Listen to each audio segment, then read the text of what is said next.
봄볕 아래 깊어가는 울산의 봄. 분홍빛 벚꽃이 저물면 노란빛 유채꽃이 만개하는 푸른 바다와 알록달록 꽃들을 함께 만날 수 있는 서생으로 꽃놀이 즐기러 떠나봅니다.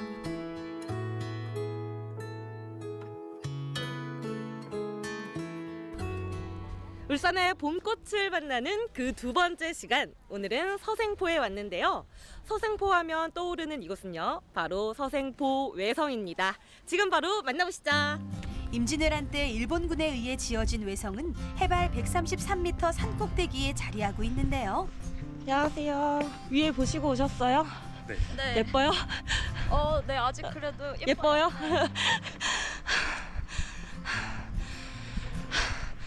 왜 꽃길만 걷자 뭐 이런 얘기 하잖아요.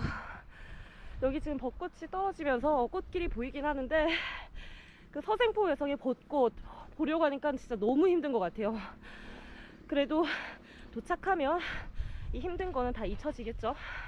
가파른 오르막길을 15분 정도 걸어가야 하는데요. 저기 문이 보이는 것 같은데요? 저기 다 온 건가? 제가 물어보러 가봐야겠어요. 안녕하세요. 안녕하세요. 반갑습니다. 네, 안녕하세요, 선생님. 반갑습니다. 네.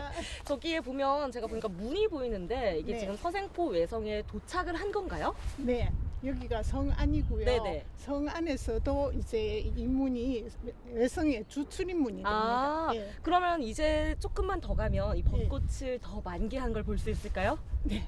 조금만 올라가시면 네. 지금 벚꽃이 떨어지고 있어가지고 너무 예쁘겠죠? 너무 예뻐요. 저 너무 힘들었는데 이제 고비가 얼마 안 남았다는 거죠. 네, 조금만 올라가시면 됩니다. 네, 그럼 함께 가볼까요? 가보실까요? 네. 이곳은 현재 남아있는 외성 가운데 가장 큰 규모입니다. 선생님, 날씨가 너무 좋았는데 제가 걸어오다 보니까 너무 더운 것 같아요, 지금. 밑에는 추웠는데 네. 걸으니까 너무 덥네요. 이거 운동 되겠는데요? 네, 그렇죠. 산책하러도 사람들이 많이 오나요? 예, 많이 오고 네. 1년 중에 지금이 가장 많이 오는 때입니다. 아, 네. 봄에. 몇 점 집어였고 여기저기 하하호호 웃음소리가 가득합니다. 울산의 숨은 벚꽃 명소인 서생포 외성에서 마지막 그리고 좀 벚꽃놀이를 더 즐기는 오케이. 분들이 많았는데요. 휘날리진 않지만 그래도 와보니까 네. 어떠세요? 여기 앞에도 너무 네, 예쁘잖아요. 맞아요. 좀 지난주에 왔으면 절정으로 정말 좋았을 건데 우리가 그래도 원래는 벚꽃이 너무 빨랐잖아요. 맞아요, 맞아요. 네, 그런데 오늘 날짜를 맞춰서 왔는데 그래도 예뻐요. 그러면 아까 저도 이제 벚꽃이랑 사진 찍어야 되는데 혹시 인생 사진 찍는 팁이 있을까요? 뭐 포즈 이런 거? 손을 좀 자연스럽게 하면은 예. 그럼 손을 약간 뭐 이렇게 한다든가 모자를 잡는다든가 뭐 하트를 그린다든가 저도 오늘 인생 사진 많이 네, 건져와야겠어요. 예쁘셔서 잘 나오실 거예요. 아, 진짜 바람이 부니까 흩날리는 게 딱 보이는데 너무 예쁜 것 같아요. 그렇죠. 이게 진짜 밑에가 네. 완전 제 꽃길이잖아요. 보세요. 와, 네. 그야말로 밟으면 네. 아플 것 같은 어. 그런 분이 줄을 밟고 가시옵소서. 와, 진짜 인생 사진 찍을 수 있는 딱 좋은 장소 같은데요? 지금은 저는 근데 다 그냥 예쁘다고만 못 느껴요. 아, 네, 다 너무- 의미가 있고 그러니까 맞죠. 너무 조상의 한이 서린 곳이라서 저는 여기 오면 이런 경치가 좋을수록 마음이 찡해와요. 아. 서생포 외성에 이 역사적인 가치, 그런 의의가 있다고 들었는데요. 어떤 가치가 있는 건가요? 그렇죠. 서생포 외성은 또 남해안에 있는 외성들 중에 보수를 가장 적게 한 곳입니다. 수리를 많이 하지 않아서 성벽의 원형이 그대로 잘 남아 있어서 일본의 성곽 연구자들이 많이 찾는 곳이기도 합니다. 서생포 외성에서 벚꽃을 즐기기 위한 그런 방법, 제대로 즐길 수 있는 방법이 있을까요? 해설 요청을 하면 언제든지 해드립니다. 그러니까 여기 이 외성이 가지고 있는 역사적인 의미를 조금은 알고 또 여기 벚꽃을 즐기시면 좀 더 그날이 보람되지 않을까. 그렇죠. 역사 공부도 하고 벚꽃도 만나는 유익한 시간을 보낼 수 있겠죠. 벚꽃을 실제로 보니까 어떠신 것 같아요? 너무 예쁘지 않아요? 벚꽃을 가까이서 볼 수 있고 여기 외성이라는 좀 특별한 곳에 벚꽃이 이렇게 예쁘게 많이 펴서 좀 특이한 것 같아서 일부러 찾아왔습니다. 일부러 찾아올 만큼 아름다운 벚꽃 명소. 오늘을 추억하기 위해 박희진 리포터도 벚꽃을 배경으로 인생샷을 남겨봅니다. 와, 너무 잘 나왔네요. 네, 이 서생포 외성은 벚꽃도 너무 예쁘지만 함께 보이는 바다까지 너무 예쁜 것 투성입니다.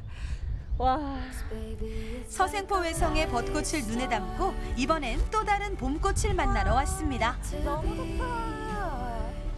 동구에는 대왕항공원처럼 꽃을 즐길 수 있는 곳도 많지만요. 이 여기 술도에서는 또 다른 봄꽃을 즐길 수 있다고 하는데요. 지금 저와 함께 가보시죠. 와, 바다에 유채꽃까지 너무 예쁜 것 같은데요. 근데 커플이 너무 많아요. 저는 진짜 혼자 지금 여기 와 있는데 내님은 어딨나요? 내님! 내님! 희진 씨의 님은 못 찾았지만 유채꽃과 함께 여기저기서 사랑이 활짝 피어나고 있네요. 술도는 어떻게 알고 오신 건가요? 술도는 그 봄꽃 명소라고 검색해 보니까 여러 군데 나오는데 그 중에서 유채꽃이 내륙에서 제일 예쁘다고 해서 오게 됐어요. 그러면 인터넷을 보고 유채꽃이 이쁜 곳 이렇게 해서 찾아오셨는데 네. 실제로 보니까 진짜 그런가요? 네, 되게 좋은 것 같아요. 네, 원래는 제주도 가서 보려고 했는데 다음 주에 제주도 가는데 여기서 다 봐서 다음 주 제주도에서는 딱히 유채꽃 안 보러 가도 괜찮을 것 같아요. 여기서 네. 너무 예쁜 유채꽃을 봐서 네. 제주도는 안 가도 될 정도로 네. 좋으신 거고. 슬도와 대왕암공원을 잇는 35,000제곱미터 유채꽃 단지. 이곳은 2011년부터 유채꽃을 가꾸기 시작해 지금은 울산을 대표하는 명소가 됐습니다. 유채꽃 오늘 오랜만에 보러 나오신 건가 봐요. 예, 친구들하고 모처럼 만나가지고 꽃 구경 왔는데 제주도보다 더 좋은 것 같아요. 제주도 못 갔는데 여러 번 가봤지만 유채꽃을 이렇게 못 봤거든요. 너무 좋았어요. 바다하고. 맞죠. 바다랑 네. 같이 만날 수 네. 있으니까 맞아요. 술도에 유채꽃 보러 많이 오세요. 놀러 오세요. 와, 진짜 샛노란 유채꽃밭입니다. 너무 예쁘지 않아요? 제가 왜 그동안 제주도만 가려고 했는지 오늘 진짜 반성 많이 하게 되는데요. 봄바람에 넘실거리는 노란 유채꽃 물결이 정말 장관이죠. 앞으로 유채꽃 보러 멀리 갈 필요가 없네요. 네, 오늘 저는 울산의 봄꽃 명소들을 다녀왔는데요. 이 두 군데 모두 다 너무 꽃이 예쁘고 행복한 시간이었습니다. 그러면 저는 더 즐기러 지금 바로 떠나볼게요. 안녕! 에메랄드빛 바다와 함께 만나본 울산의 봄꽃.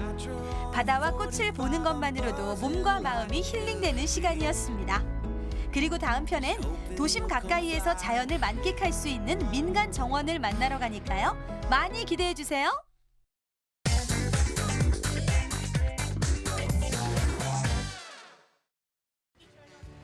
지구 반대편 아프리카 대륙에 위치한 나라 에티오피아. 커피 종주국답게 에티오피아에선 커피를 끓이는 모습을 쉽게 만나볼 수 있다는데요. 이런 에티오피아의 전통 커피를 가까운 강원도에서도 마실 수 있다는 사실. 커피콩을 볶는 방식부터 전통 방식으로 마시는 그들의 문화까지. 강원도 화천에서 진짜 에티오피아 커피를 만나봅니다.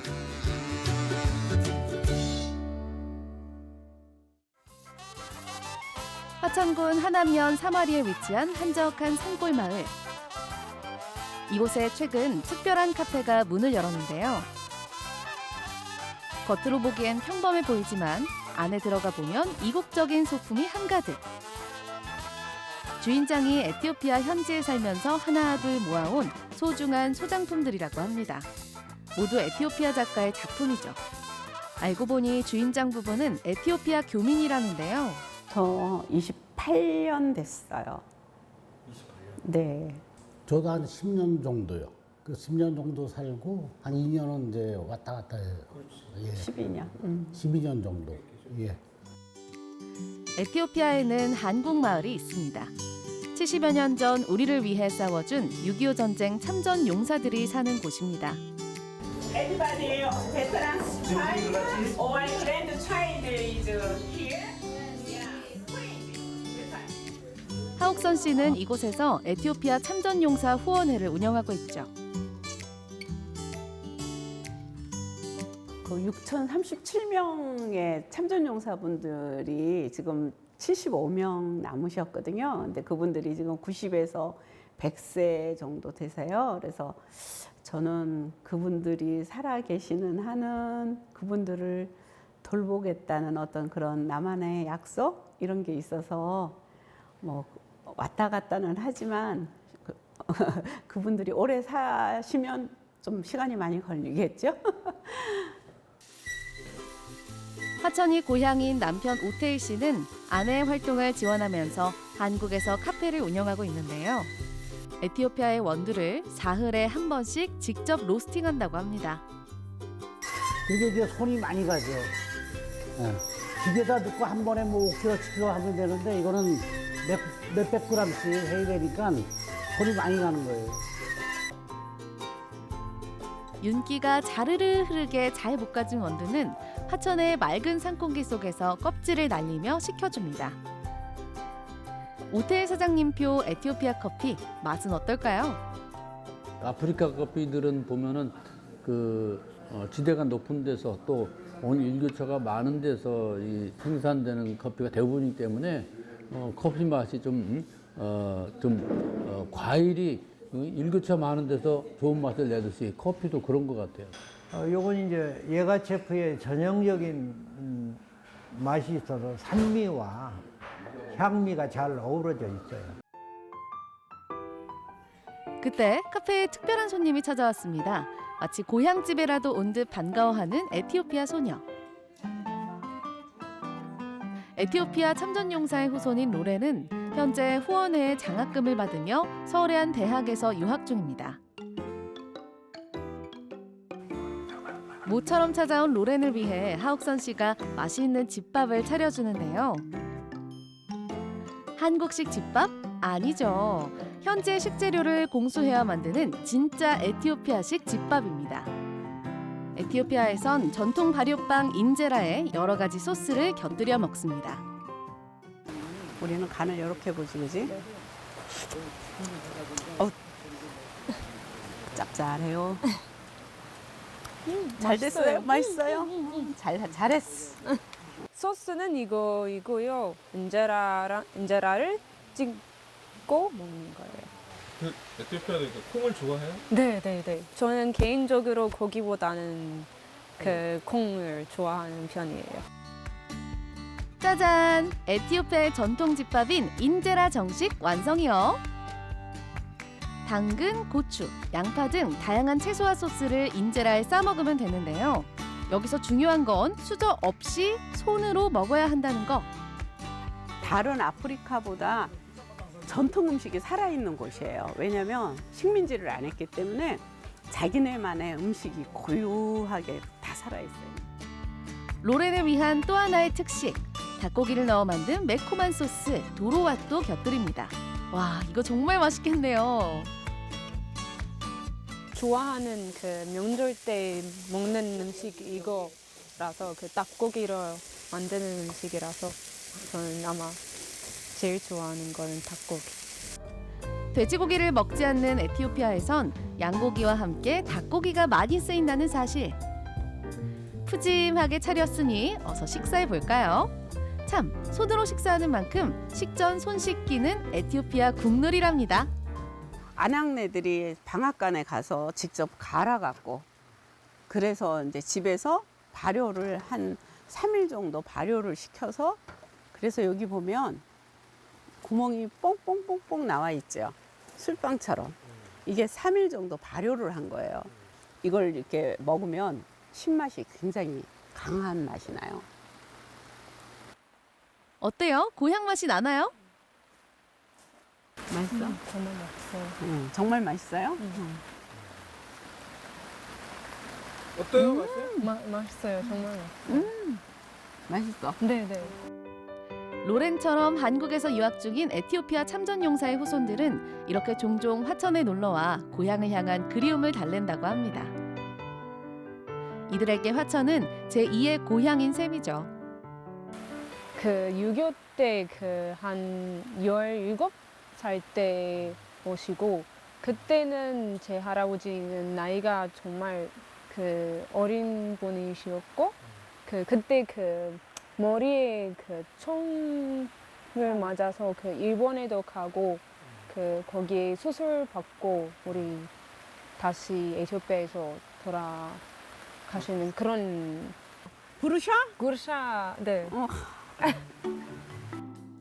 마치 한국인들이 삼겹살 쌈을 싸서 먹여주듯 서로에게 인제라를 먹여주는 두 사람. 사실 이건 에티오피아의 식사 문화라는데요. 구르샤 그러면 세 번을 받아 먹어줘야 돼요. 왜냐면 그 자기네 어떤 그런 사랑, 애정 이런 걸 나타내기 위해서. 왜냐면 조금이라도 그 주고 싶은 마음에 그래서 그런 걸 보면 굉장히 정이 정말 살아 있어요. 촬영만 하지 말고 한번 드셔봐요. 카메라 감독님도 구르샤 어떤가요? 이것도 입맛. 에티오피아 가셔야겠네요. 식사 후 숯불을 피우는 로렌과 하옥선 씨. 에티오피아 전통 커피 세레모니를 하기 위해서인데요. 숯불과 더불어 먼저 자욱하게 향을 피워줍니다. 향으로 가득 차게 만들어줘요. 그 다음에 이제 커피를 볶으면서 그 커피 향으로 또 가득 차게 만들어주고 나쁜 어떤 그런 것들을 다 이렇게 쫓아낸대요. 연기를 통해서. 그리고 숯불 위에서 커피콩을 볶기 시작합니다. 에티오피아의 커피 세리머니는 숯불을 피우고 생두를 볶는 모든 과정을 포함하기 때문에 아주 길고 극진한 대접을 의미합니다. 내리는 커피가 아니고 끓이는 커피로 만들기 때문에 커피 전통 방식에 따라서 아주 다크하게 볶아요. 이렇게 빨리 되지 않아요. 그러니까 은근히 로스팅이 되는 거죠. 그래서 오랜 시간에 오랫동안 이게 볶아주는 거예요. 에티오피아는 뭐든지 천천히 해요. 빨리 하면 왜 빨리 해? 그지? 네. 네, 맞아요. 까맣게 볶은 커피콩은 절구로 곱게 빻은 뒤 전통 주전자인 제베나에 넣고 끓입니다. 걸러서 내리는 커피가 아니라 끓이는 커피인 거죠. 이거를 왜 이렇게 따라 놓냐면요. 조금 이렇게 따라 놓고, 왜냐면 이게 지금 끓으면 올라오잖아요. 그럴 때 조금씩 부어주는 거예요. 그리고 지금 색깔을 보는 거예요. 아, 커피를 더 넣어야 될까? 그만 넣어야 될까? 근데 지금 아주 색깔이 잘 났어요. 색깔이 아주 잘 나서 커피는 더 안 넣어도 될 것 같아요. 에티오피아의 커피, 일명 분나는 총 3잔을 마셔야 한다는 전통 예법이 있습니다. 마치 한국의 다도처럼 에티오피아의 문화를 함께 즐기는 커피 세레모니. 맛은 어떤가요? 아까 되게 탄 듯이 했는데도 정작 먹었을 때는 쓴맛이 없고 되게 고소한 맛이 되게 극대화돼 있어가지고 한 잔을 마실 때는 우리들의 우정을 위해서 마시는 거예요. 두 잔째는 우리 부족, 우리의 가족 모두를 위한 그런 평화, 하나님의 축복, 세 번째 잔. 그래서 세 번째 잔까지 마셔야 그 자리를 뜰 수 있어요. 늘 에티오피아에서 생산된 원두로 커피를 마시지만 정작 에티오피아의 전통 커피에 대해선 잘 모르셨죠? 두 나라의 끈끈한 우애를 이어가는 화천의 특별한 카페. 에티오피아의 커피 세레모니를 즐기며 지구 반대편 형제의 나라를 만나보세요.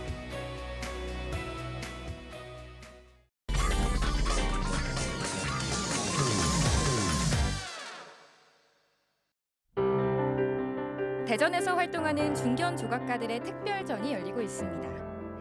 12명의 예술가가 돌, 철, 흙을 비롯해 자연에서 얻은 재료로 현대 조각의 흐름을 엿보는 작품을 완성했는데요. 전시 공간 안에서 하나의 퍼즐이 되어 아름다움을 선사하는 조각 특별전. 지금 만나봅니다.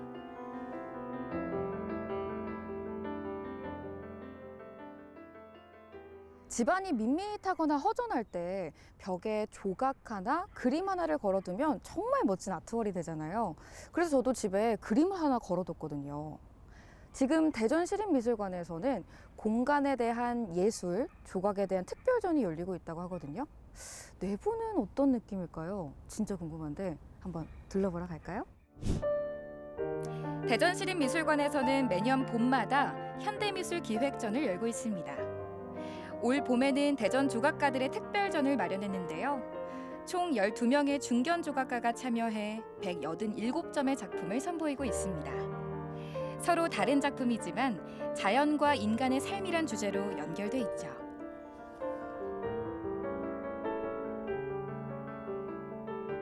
이번 전시는 좀 어떤 걸 표현하고 싶으셨고 특징이 있다면 어떤 게 있을까요? 현대 조각이라고 하면은 이제 매체들이 확장이 되면서 새로운 소재들이 많이 개발이 되고 또 거기에 따라서 이제 그 많은 작품들이 다양해지고 있는데 그러다가 보니까 이제 그 본연의 전통 조각이라는 건 과연 무엇일까 그런 것들이 많이 사라지고 있는 것 같아서 이번에는 조금 이제 그 조각이라는 그 본질적인 개념을 좀 찾아가는 그 전시라고 보시면 좋을 것 같습니다. 평면을 넘어선 입체의 아름다움, 조각. 12명의 작가마다 개성과 조형미가 넘칩니다. 때로는 인생의 희노애락을 표현하고 때로는 가족에 대한 사랑이 정제되고 아름다운 선으로 표현되어 있습니다.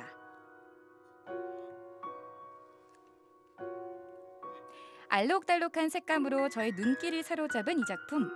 직선과 곡선이 서로 교차하는 테라코타입니다.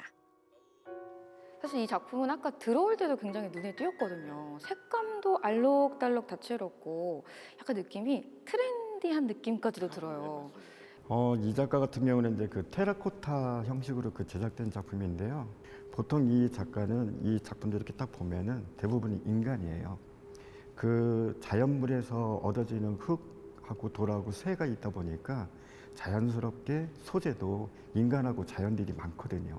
그 중에 이 김서구 작가 같은 경우는 그 인간을 소재로 많이 제작을 합니다. 색감이 굉장히 다채롭잖아요. 이런 건 아마 인간의 다양성을 표현하고 싶으셨던 걸까요? 사람들마다 그 느끼는 그 감정들이 상당히 다양합니다. 어쩔 때는 슬프기도 하고 어쩔 때는 기쁘기도 한 그런 다양한 그런 사람들의 그 감정선을 어떤 형태로 만들기도 하는데 색깔로 다양하게 화려하거나 또 어쩔 때는 좀 조용하고 그렇게 좀 많이 표현을 했습니다. 인간의 복잡한 감정을 다채로운 색감으로 표현하고 있는데요. 앞뒤와 좌우 공간을 넘나들며 기존의 경계를 무너뜨리고 인체와 생명의 근원을 다양하게 탐구한 작품입니다. 직선은 조금 이제 딱딱한 구조, 그리고 곡선은 되게 부드러운 그 구조인데 이 작가는 이제 사람마다 느끼는 그 순간에 느끼는 그런 감정선을 직선과 곡선으로 이렇게 같이 이렇게 버무려 나가면서 사람이 지금 느끼는 다양한 그리고 복잡한 그런 감정선들을 표현을 하고 있습니다. 그리스 신전이 떠오르는 이 작품, 박찬걸 작가의 작품인데요. 그런데 기존에 알려진 그리스 신화의 조각상과는 조금 다릅니다. 제가 처음에 딱 작품 봤을 때 어디서 많이 봤다 했는데 신화더라고요. 근데 회화에서 봤던 느낌과는 또 다르게 입체잖아요. 좀 표현하는 방식이 좀 다른 것 같아요.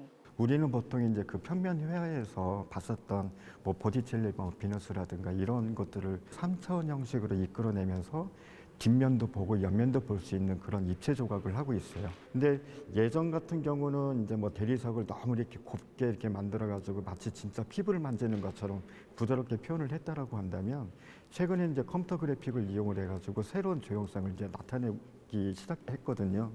그래서 이 작가는 이제 3D를 좀 이용을 해가지고 이 인물들을 이제 층층이 이렇게 좀 나눕니다. 그래서 철판 그리고 비움, 철판 비움 해가지고 층층이 쌓아 올리는 방식으로 제작을 했는데요. 채워졌다 비워졌다 하는 것들을 느껴볼 수가 있어요. 그래서 어떨 때는 꽉 채워 보이기도 하고 어떨 때는 확 비어 보이기도 하고 그런 어떤 그런 환상, 일루전을 느낄 수 있는 그런 작품입니다.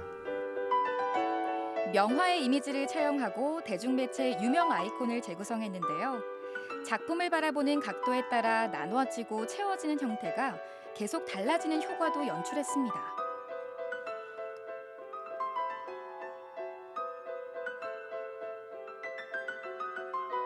물에 비친 물그림자를 작품으로 연결한 임종찬 작가.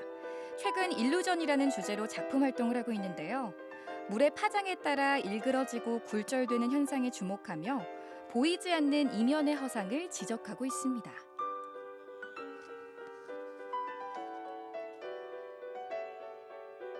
그리고 커다란 돌을 섬세하게 조각해 철학적인 조형 세계를 보여주는 작품도 있습니다.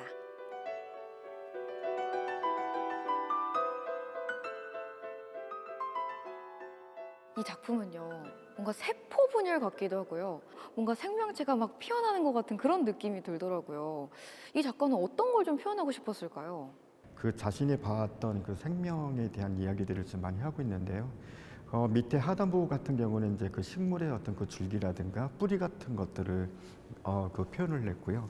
상단을 보시면은 이제 마치 막 그 세포가 분열하듯이 생명이 막 이렇게 그 커가듯이 그 꿈틀꿈틀거리면서 이제 막 그 표현이 잘 되어 있습니다. 그런 것들을 이제 그 작품으로 이제 어떻게 그 승화시킬까, 제작을 할까 이제 고민을 하다가 흰색 대리석, 그 생명의 그 순수한 그 색깔을 표현한 흰색 대리석에다가 이렇게 그 부드러운 그 곡선을 따라서 생명의 근원을 찾아가는 그런 작품들을 제작을 했습니다. 세종시에 있는 노재석 작가의 작업실을 찾아가 봤습니다. 한편에서 조각 작업이 한창이었는데요. 한국 화단에서 자신만의 작품 세계를 구축한 노재석 작가의 이야기를 잠시 들어봤습니다. 작가님 안녕하세요. 네, 안녕하세요. 제가 지금 시립미술관에서 작가님 작품 다 보고 오는 길이거든요. 아, 그러셨어요? 네, 확실히 작업실 오니까 작품이 훨씬 많아요. 근데 작가님 소재가 돌이잖아요. 네. 재료도 좀 어렵게 구하시고 만드는 과정도 쉽지가 않잖아요. 그럼에도 돌로 표현하고자 하는 이유가 있을 것 같아요.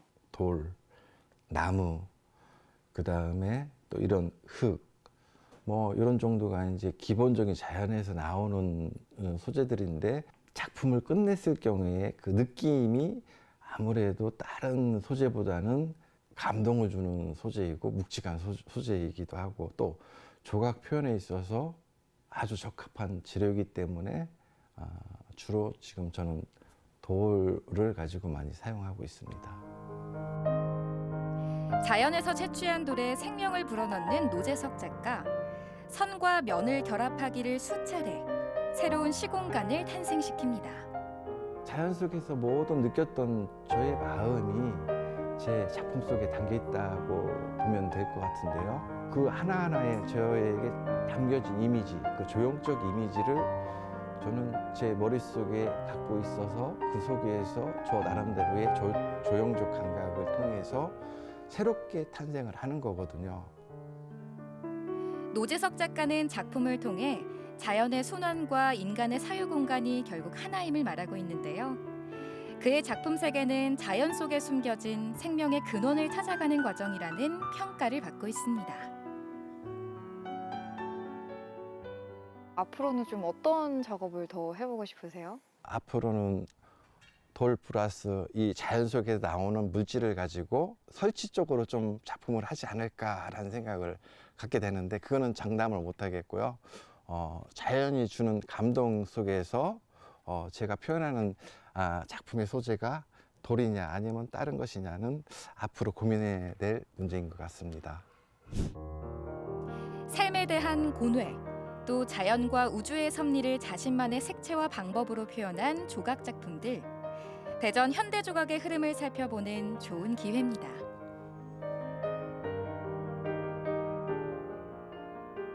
오늘은 대전을 대표하는 12명의 작가를 한자리에서 만나볼 수 있는 조각, 공간, 퍼즐전 감상해봤는데요. 확실히 평면에서는 보기 힘들었던 입체만의 아름다움, 조형미를 느낄 수 있었던 것 같아요. 여러분도 대전시립미술관 꼭 오셔서 형태, 색감, 명암, 이 조각만이 줄 수 있는 매력 꼭 한번 느껴보시길 바랄게요. 저마다의 개성 넘치는 조각 작품들이 공간과 퍼즐로 완성되는 조각, 공간, 퍼즐 특별전. 올봄 대전 대표 조각가들이 풀어놓은 인생의 희노애락을 만나보세요.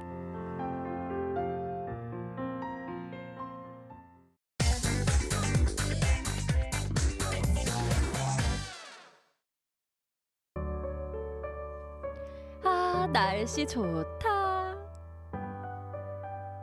날이 좋을 땐 등산도 좋지만 산에 가는 이유는 등산만 있는 건 아니지.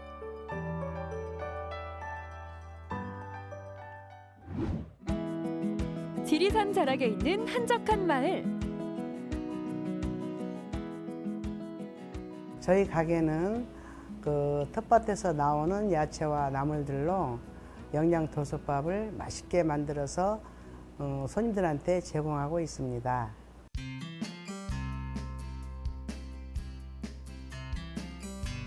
구례는 저희가 태어나서 또 고향이고 자연을 맞이하면서 그런 그 고향의 향기 그것 때문에 다시 내려오게 됐죠.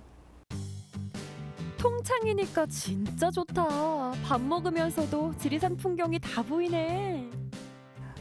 손님들이 오시면 진짜 식사를 하시면서 밖에 자연 풍경을 보시면서 기분이 좋다. 손님분들이 그런 얘기를 많이 하세요. 사장님의 보물창고, 구례의 비옥한 땅에서 맑은 물을 먹고 자란 봄나물들.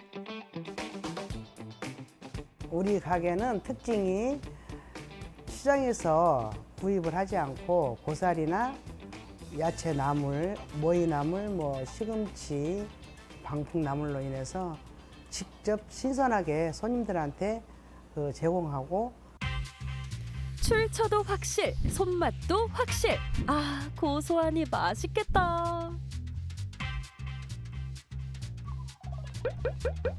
밥은 주문이 들어올 때마다 바로바로 만드는구나.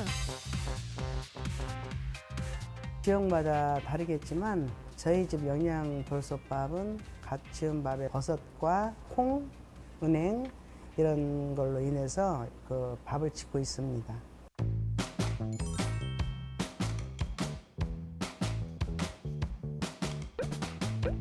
지리산에서 나는 나물들은 여기 다 모였네.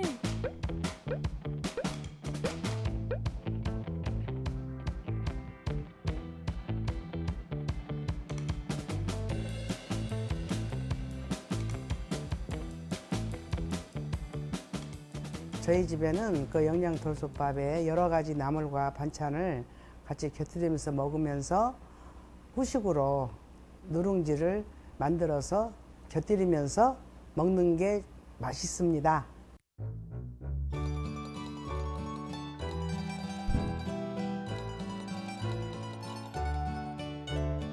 나물보다 고기를 좋아하는 어린이들에게는 취향 저격 돈가스.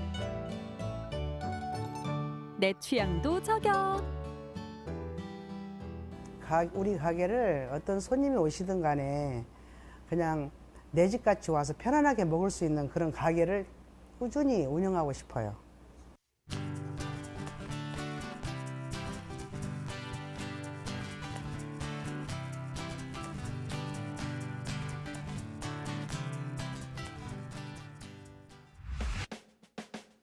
봄에 구례를 가야 하는 이유. 첫 번째, 거리를 노랗게 물들인 산수유. 두 번째 이유는 맛있는 닭구이. 저희는 좋은 들판에서 닭을 키워서 손님들인데 백숙이나 구이나 이렇게 먹거리를 제공하고 있습니다. 구례에서 키운 진짜 토종닭이잖아.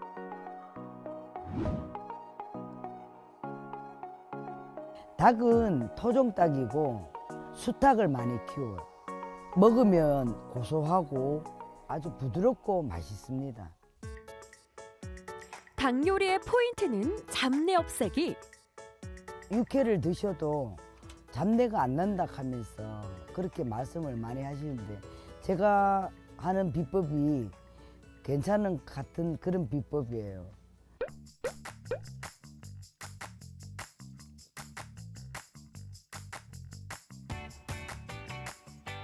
이제 농사 많이 지어요.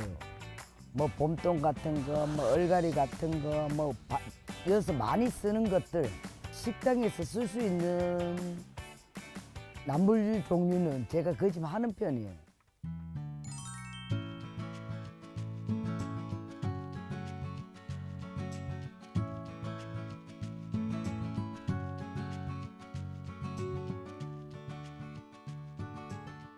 닭구이는 처음에는 몰라. 이 생닭을 먹나? 가슴살도 한번 먹어보세요. 소고기 육회나 맹 마찬가지니까 똥집하고 이래가지고 먹으면 오 맛있어요 그래요. 뭐야, 생각보다 맛있잖아. 회로 먹을 거 조금 남기고 다 올려.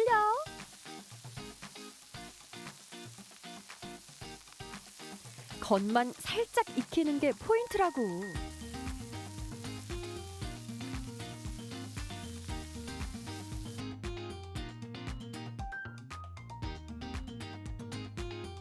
담백한 맛을 위해 소금은 살짝만.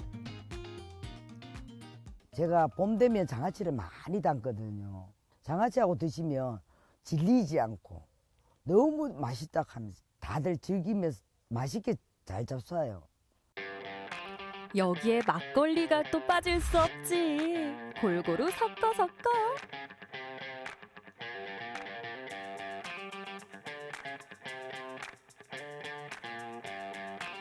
아, 굴에 취한다. 마무리는 닭죽으로. 열심히 똑같이 변함없이 한결같이 손님인데 하는 거 그거고 이제 건강하고 그냥 행복하게 사는 게 제 목표예요.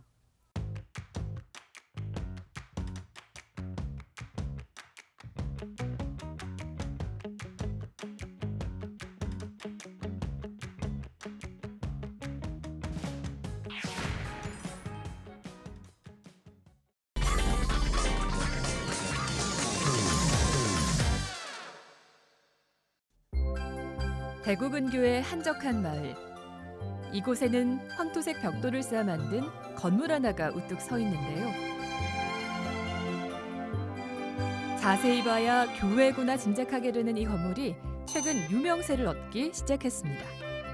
낙후된 곳이었는데 지금은 어떤 하나의 새로운 문화가 태동하는 느낌도 있고요. 이 공간이 아주 이렇게 소통의 공간으로 열린 공간인 것 같아요. 조용했던 마을의 랜드마크가 된 이곳.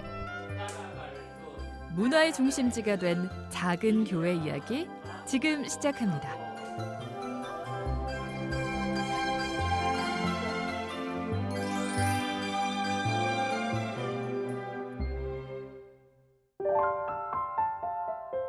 약 40년 전 마을에 한 교회가 생겼습니다. 규모는 무척 작았지만 얼마 지나지 않아 마을의 사랑방이 되었죠.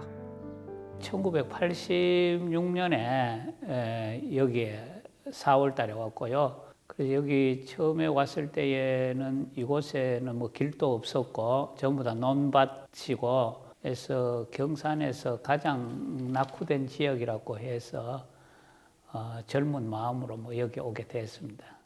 수십 년이 지나 낡은 교회가 새 단장을 했습니다. 첨탑도 네온 사인 십자가도 없는 것이 어느 것 하나 뽐내지 않는 간결한 모습입니다. 우리 교회가 30주년 될 때에 승 선생님한테 앞으로 한국 교회 건물에 대한 게 어떻게 쓰면 좋겠는가 이렇게 특강을 들었어요. 그때에 그 특강이 워낙 감명 깊어가지고 그래서 아주 조그마하게 경건하게 예배 드릴 수 있는 교회를 설계해달라 해서 그렇게 된 겁니다. 건물을 짓기엔 턱없이 부족한 금액으로 설계를 시작한 건축가. 어려움도 많았지만 그 과정에서 예상치 못했던 도움의 손길이 이어졌습니다. 소박하지만 경건함을 담은 교회는 사람들의 마음이 모여 완성됐습니다. 교회당이라고 그러면 경건성이 먼저 확보가 되어야 됩니다. 그 경건성이라고 하는 것은 세속의 욕망이나 장식이나 허위나 위선이나 이런 걸 다 버린 거죠. 아주 본질만 남는 겁니다. 그렇게 되기 위해서는 건축물은 당연히 가장 단순하고 가장 명료하고 그렇게 해야 신비롭게 된다고 폴 발레리 같은 프랑스의 철학자도 시인도 이야기를 갖다가 한 적이 있습니다. 그래서 어떻게 하면 가장 단순하게 만들 수 있을까에 대해서 고민한 게 이 교회당의 건축의 기본이라고 이야기할 수 있습니다. 단순한 것을 만드는 게 더 힘들어요. 장식이 있고 화려한 걸 만드는 건 오히려 쉬워요. 그러니까 단순한 걸 만들려고 그러면 제가 가지고 있는 여러 가지 어떤 욕망을 버려야 되기 때문에 그게 힘든 일이에요. 누구나 출입할 수 있게 24시간 열린 예배당. 이곳에는 설교를 위한 음향시설도, 시선을 높이는 단상도 없습니다. 내리는 비달 아래서 신을 마주하는 공간만이 있습니다. 그 외에도 교회 곳곳에 마련된 기도 공간들은 이곳이 사람을 위한 공간임을 보여줍니다. 오픈 처치로 이제 만들면은 이 낮은 담장을 두면은 지나가는 사람도 쉽게 인식하고 들어올 수 있고 만만하게 보이기 때문에 동네 사람들이 그냥 무시로 와서 여기서 만나고 헤어지고 노는 그런 어떤 공원이나 작은 정원, 동네 사람들이 사랑방 구실을 하는 작은 광장처럼 만들었죠. 이게 사실 저 교회당보다도 더 좋은 작업이 아닌가 생각이 돼요. 빈자의 미학을 꿈꾸는 건축가의 철학을 담은 교회. 완공 후 진행된 첫 예배에는 종교와 계층을 따지지 않고 많은 사람들이 모여 축하를 건넸습니다. 그리고 교회를 중심으로 마을의 변화가 찾아왔습니다. 승효상 건축가의 아들이 설계를 맡은 이곳. 교회 건너편의 건물을 활용해 카페와 갤러리, 책방 등으로 꾸며낸 복합 문화 공간인데요. 교회가 건축되면서 마을 주민들뿐만 아니라 외부에서도 많은 분들이 방문을 하셨습니다. 그래서 이곳에 이렇게 잠시 쉬어갈 수 있는 공간을 마련하고 또 그리고 이렇게 문화 공간을 마련해서 이곳에서 또 좋은 이미지를 보여드린다면은 이 작은 시골 마을이지만 좋은 기억을 안고 가실 것이라고 생각을 했습니다. 마당 한켠의 작은 갤러리에는 승효상 건축가의 전시가 진행 중인데요. 때마침 오늘 전시와 연계해서 행사를 마련했다고 합니다. 덕분에 일찍부터 공간을 꾸미느라 분주한 모습이네요. 네, 오늘 앞에 무학로교회를 지으신 승효상 선생님께서 오셔서 오늘 마을 주민들과 만나고 또 사인도 하거든요. 그래서 오늘 사인을 준비하고 있습니다. 그의 스케치가 전시된 공간에서 열린 승효상 건축가와 팬들의 만남. 한국을 대표하는 건축가와의 만남에 사람들은 한껏 설레는 표정을 짓습니다.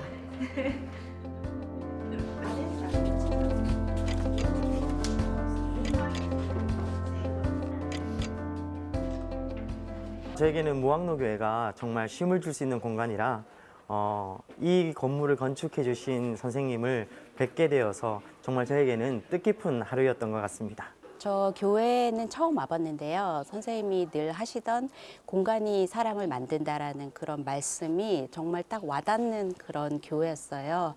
그리고 이 공간이 주는 힘이랄까? 이런 게 얼마나 큰지 그런 거를 느끼는 뜻깊은 시간이었어요. 늦은 저녁, 여전히 불이 켜진 건물 밖으로 사람들의 목소리가 들려옵니다.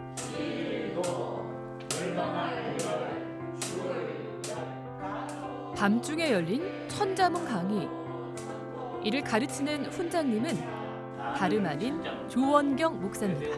한자 해석하면 안 된다.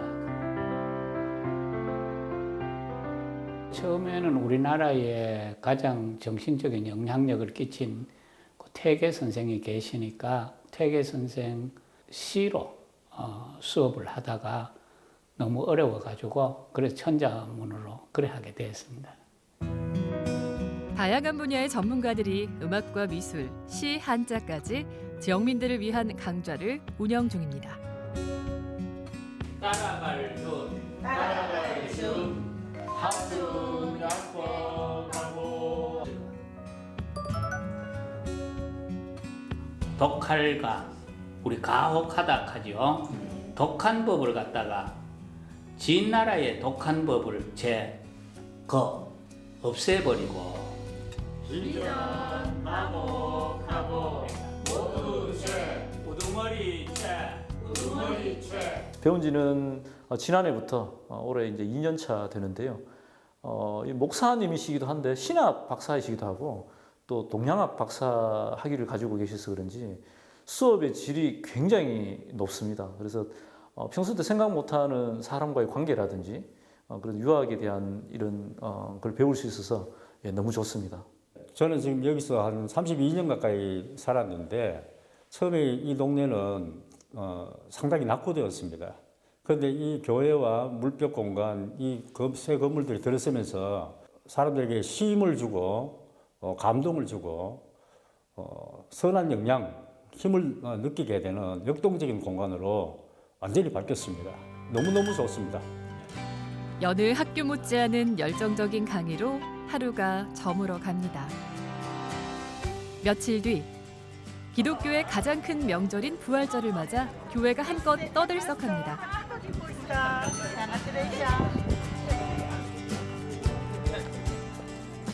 저는 경북 성주에서 왔고요. 오늘 부활절이라서 오늘 이 교회에 오게 되었습니다. 교회를 지금 성효상식 선생님께서 이렇게 건축을 아주 신경 써서 지으셔가지고 한 번씩 교회도 탐방하고 목사님 말씀도 진솔한 말씀도 듣고 싶어서 옵니다. 좁은 예배당이 금세 가득 차고 부활절을 기념하는 예배가 본격적으로 시작됩니다.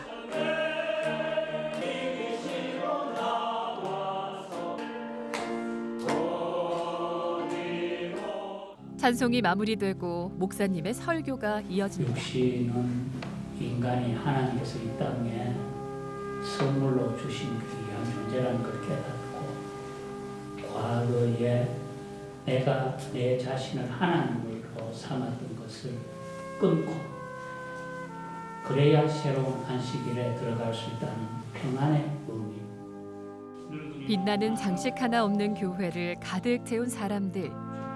이들의 마음이 모여 공간에 빛을 더합니다. 우리 지역의 사랑방으로서 문화공간으로서 그 주민들이 더 친근하고 또 더 연대를 가질 수 있는 그런 공간으로 자리매김하고 더 발전했으면 정말 좋겠습니다. 알려지지 않았지만은 우리 한국에서 대표적으로 숨은 보석의 어떤 그 마을에 어떤 정체성을 갖고 예술과 함께하는 그런 거리가 되리라 생각됩니다. 어느 누구든지 와서 마음이 힘들고 어려울 때나 기쁠 때나 그 기도하는 자체가 저는 문화의 하나의 또 현상이 아닐까. 그래서 그거는 바로 교회의 영적인 단체에서 할 수 있는 문화의 전파라고 생각합니다. 모두가 자신을 높이는 시대. 낮춤으로 변화를 만드는 작은 교회. 사람이 만든 공간이 새로운 문화를 만들어갑니다.